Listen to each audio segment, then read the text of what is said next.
here's the uncomfortable reality no one prepared men for. Men didn't stop approaching women because they suddenly became shy, weak, or antisocial. They stopped because they got smarter. They started paying attention. They watched what happened to other men. They watched how one misread interaction could be twisted, recorded, uploaded, and replayed hundreds of thousands of times, while everyone pointed at the screen and said, "Don't be this guy." At some point, men stopped saying, "I'm scared to approach," and started asking a more intelligent question. Why would I? Why would I walk into a situation where the social risk is high, the emotional reward is low, the digital damage can be permanent, all for a conversation that probably goes nowhere? That's not fear, that's cost benefit. And men are finally doing the math. 1. How a simple hello became a social risk. Put yourself in the average man's shoes today. He sees a woman he finds attractive in a bar, cafe, bookstore, gym, whatever. 10 or 15 years ago, the script was simple. Walk over, say hello, see where it goes. Worst case, she's taken, she's not interested, or it's a little awkward. You laugh it off. Life goes on. Now, that same hello can turn into a performance. Instead of a simple no thanks, he might get the loud rejection so everyone hears the exaggerated facial expression of disgust. The friend group all turned, staring, smirking, the retelling later. This creep came up to me. He wasn't rude, he wasn't aggressive, he wasn't touching her, he wasn't cornering her, he just said hi. But in the current social climate, male interest is often treated as an intrusion by default, not a neutral gesture. And here's what stings. Nobody in that moment asked what actually happened. Nobody asked how he behaved. The assumption is simple. If she looks uncomfortable, he must have done something wrong. So men learn quickly, not from one event, but from a pattern, from watching other men get humiliated in public, from watching uncomfortable TikToks of random guys hitting on me at the gym, or men who can't take a hint trend for likes. He realizes something painful. Rejection isn't private anymore, it's content. So he adapts the only way that makes sense. He stops giving strangers the chance to turn him into a story. And it's not because he hates women, it's because he's tired of rolling social dice where all the odds are stacked against him. 2. The phone is the new weapon. Years ago, if a woman felt uncomfortable, she'd leave, set a boundary, or tell you directly. Now, she reaches for her phone. One recording, one caption, one story, and suddenly the entire context of the interaction is irrelevant. All that matters is how the clip is framed. A guy can approach politely, accept a no, and walk away. Keep respectful distance and still end up online with a caption, "This made me so uncomfortable." People who weren't there will judge his body language, his tone, his posture. They'll label him creep, predator, insecure, narcissist, red flag, walking ick. He doesn't get to explain. He doesn't get to add context. He doesn't even get to know it's happening until it's viral. Imagine being that guy, sitting at work the next day and your coworker sends a link. Isn't this you? Your name is being dragged in the comments by people who don't know you, who will never meet you, and who have no idea what actually happened. Your boss sees it, HR sees it, family sees it. Now tell that man, relax, it's just rejection. It's not rejection anymore, it's reputation risk. And men are smart enough now to understand this. Every time they approach a stranger, they're not just risking an awkward moment. They're risking being turned into an online villain with no appeal, no context, no defense. So they ask themselves, is a 2-minute conversation worth that? Increasingly, the answer is no. 3. When effort stops making sense. When men talk honestly about approaching women now, they don't sound angry. They sound tired because they're making a rational observation. Approaching used to be high effort, medium risk, medium reward. Now it's high effort, high risk, low reward. Think about the average man's experience today. He might need to approach dozens of women just to get a few numbers. Half of those numbers never respond. Of the ones who respond, some are bored, some are playing games, some just want attention. Of the ones who actually go on a date, many are half checked out, juggling multiple men, or just looking for entertainment he's expected to. Open lead pay, entertain, impress. And women will still say things like, men don't put in effort anymore. Men do put in effort. It's just invisible to the women who reject 10 men in a week and only remember the one they liked. What most women never see is the cumulative weight of all those attempts. All the, "you're not my type," "I have a boyfriend," followed immediately by flirting with someone taller. "You, no." in front of her friends. She experiences one moment. He carries 100 of them, and sooner or later, he realizes, this isn't building me, it's draining me. He's not scared of women. He's protecting his sanity. 4. The MeToo shadow. Let's be absolutely clear. Real abuse needed to be exposed. Real predators deserved consequence. Real stories needed to be heard. Every decent man agrees with that. But Me Too did something else in the background that nobody prepared ordinary men for. It blurred the lines. The definition of bad behavior expanded so aggressively in the public conversation that many men began to feel like any misread signal, any awkward moment, any attempt that wasn't received perfectly could be recast later as he made me uncomfortable, he pressured me, or he was weird and pushy. Nuance got flattened, intent stopped mattering. Everything started being talked about as if it was all part of the same problem.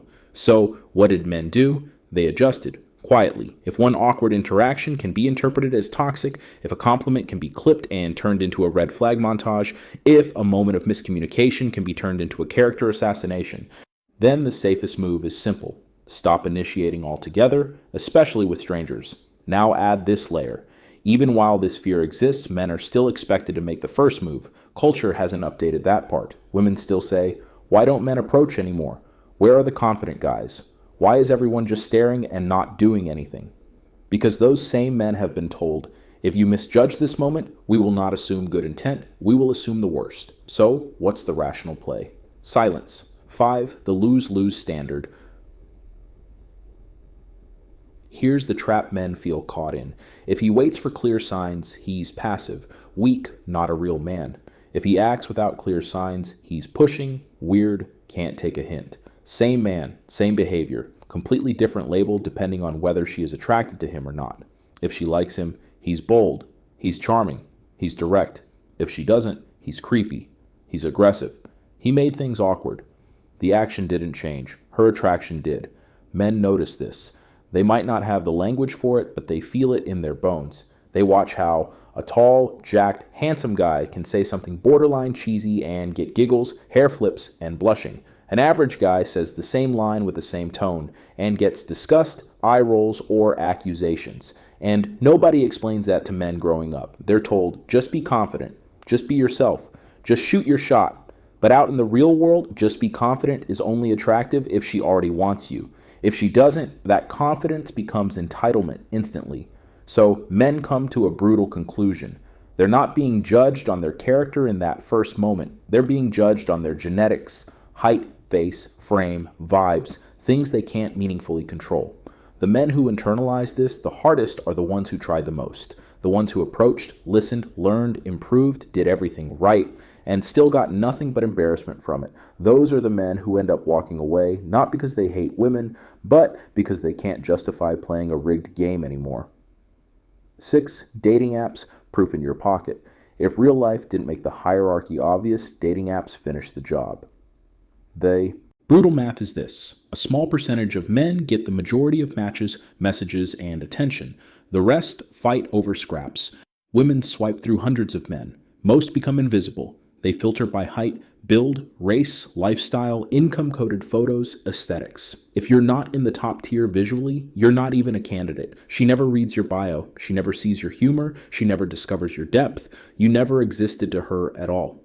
For ordinary men, dating apps are like a 24/7 reminder of where they stand. They see profiles of everyday women with standards calibrated for millionaires, athletes, and influencers, bios that say, don't be under 6'0", or if you're broke, don't talk to me, or if you can't fly me out, I'm not interested. Do all women think like this? No, but enough do, and they're loud enough online that it shapes male perception of the whole landscape.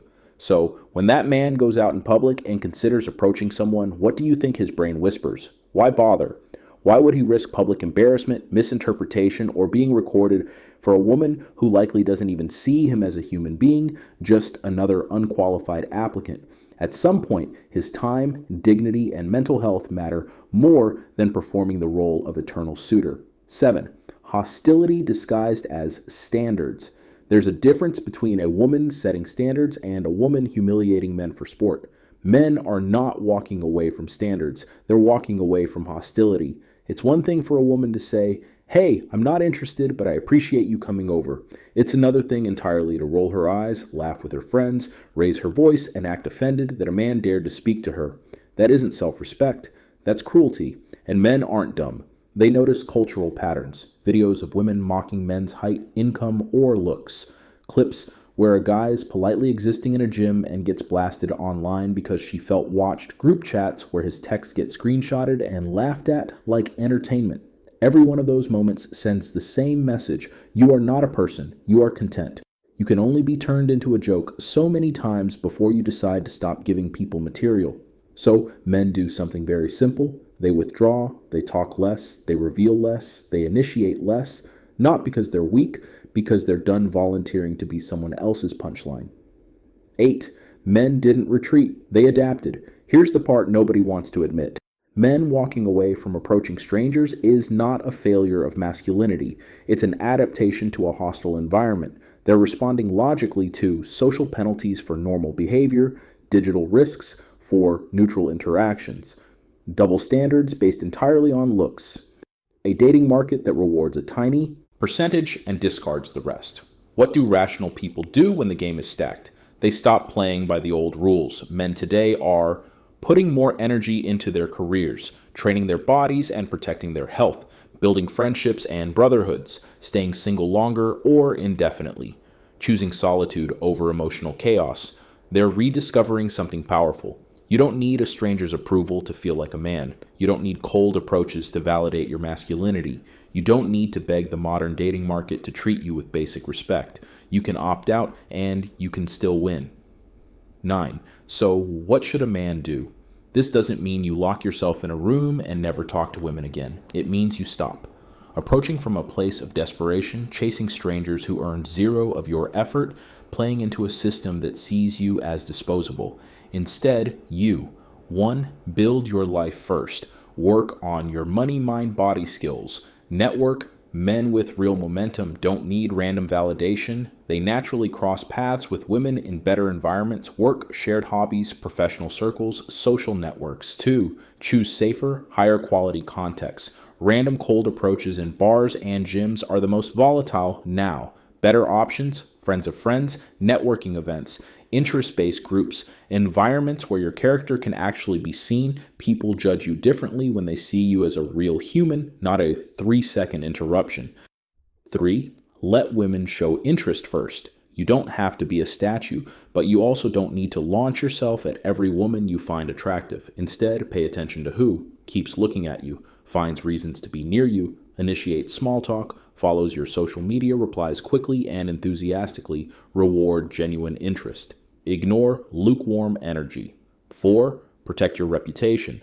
Assume phones are everywhere. Assume anything public can be recorded. Move accordingly. Don't corner women. Don't invade personal space. Don't keep pushing after a no. Don't get emotional if she rejects you. Speak clearly, stay calm, and if the vibe is off, walk away. Your peace is worth more than her impression. 5. Be okay with walking alone. This is the real shift. You must genuinely believe, I am better alone than in a situation where I'm disrespected, mocked, or treated as a backup option. When that belief is real, not some fake mantra, everything changes. You stop forcing interactions. You stop begging for attention. You stop tolerating hostility. And ironically, that's when the right women start taking you seriously, because the man who doesn't need them is the one they can't easily control. 10. The quiet revolution. So here's what's really happening. Men are not failing to step up. They're refusing to be humiliated for showing normal interest. They're refusing to be free entertainment. Emotional punching bags, villains in someone else's curated narrative. They're choosing privacy over public spectacle, self-respect over forced approval, peace over chaos. Women who bring respect, warmth, softness, and reciprocity into a man's world. Men still want them. Men still pursue them. Men still commit to them.